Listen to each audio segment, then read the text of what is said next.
The results are as follows. The ayes 141, the noes 58, total vote 199, abstentions nil. So the ayes have it. Clerk, can you read? A bill. Order, Wanjala. Order, before you read that. Order, before we conclude this, I want first to thank all members for your decorum. Apart from the errand member for Budalangi, the rest of the members observed absolute decorum. And Honorable Wanjala, you are supposed to be an elder to your colleagues here. So you can't sit there and be shouting at the top of your voice, contrary to Standing Order 76. So next time, be an example to your younger colleagues. It pays to do that. Order. Clerk, can you? You can't ask for a point of order, Honorable Undo. You know the rules. You are second termer. We are still in division. We haven't finished. Order. Go ahead, Clerk. A bill for an act of parliament to give effect to Article 43(1)(b) of the Constitution to provide a framework for access to affordable housing and for connected purposes. You may now open the bar.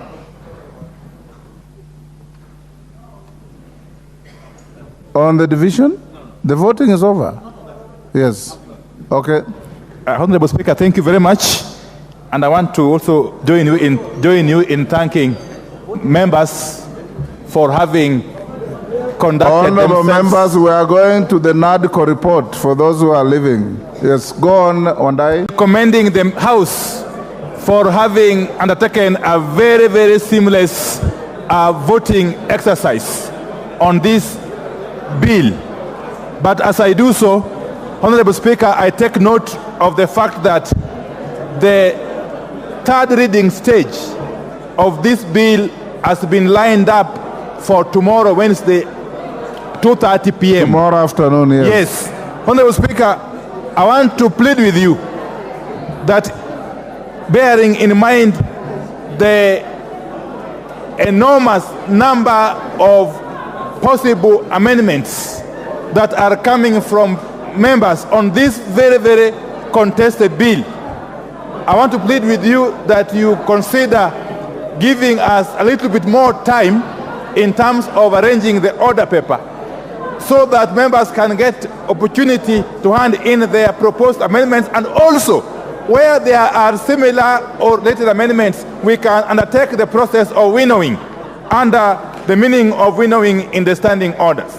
Honorable Speaker, the feeling of most members here is that the timing of 2:30 p.m. tomorrow is too soon for those processes to be undertaken and be completed.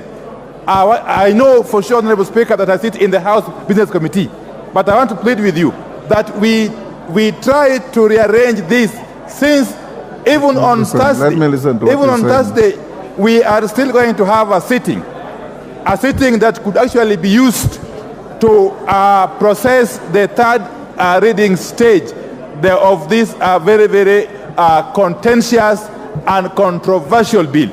Honorable Speaker, I submit.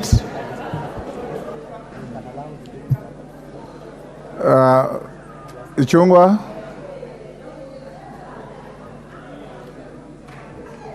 Order, honorable members, the House is still in session. Order. Order, honorable members. Sabina Chega and your team, take your seats or go to wherever you're going. Thank you, Honorable Speaker, and I've listened to the Leader of Minority, and I'm glad he asserts that he's a member of the House Business Committee, and I can also confirm he was in the House Business Committee this morning, rather this lunch hour, and these are some of the issues that would have transacted in the House Business Committee, and he did not raise it, since the order paper was already published. Even by the time we were in House Business, there was an indication of the business that is lined up for debate tomorrow right from the morning sitting to the afternoon sitting. And having listened to the issues, Honorable Speaker, it's also true that this debate began last week. And I'm also aware that quite a number of members have been in discussions with the chair of the committee proposing various amendments. And members, I know there are also quite a number of members who have already filed their amendments, proposed amendments. And therefore, since it's now 5 p.m., Honorable Speaker, and we have up to tomorrow, and occasionally, Honorable Speaker, the Speaker has allowed members to even file amendments on the floor, and they are considered in the afternoon for anybody who may want to file even over lunch hour. And the clerk's office can also publish a supplementary order paper. Honorable Speaker, I would prevail on you that we transact business as approved by the House Business Committee, since the Leader of Minority was within his right to propose that particular change within the House Business before approval of the business of the week by the House Business Committee. Otherwise, we will now be on the verge of retransacting the business that was before the House Business Committee in plenary, which will not set a very good precedent. I would rather, Honorable Speaker, that we give members up to tomorrow 1 p.m. to file the amendments, those that may want to file amendments, especially any member who was not there on Thursday and who was not here today and may want to file an amendment. But I am certain, having checked with the clerk's office, there are already members who have filed amendments. And once the order paper is published, should there be any other amendments that anybody wants to file, we can give them up to 1 p.m. tomorrow, and we publish a supplementary order paper with your approval, Honorable Speaker. Otherwise, I would strongly oppose delaying of this business, Honorable Speaker, beyond the time that was agreed on in the House Business Committee. As Honorable Wandayi and your majority colleague, you both sit in the House Business Committee. You know what we passed. However, in accordance with our standing orders, I'll direct that any member who has any amendments to file, your deadline is noon tomorrow.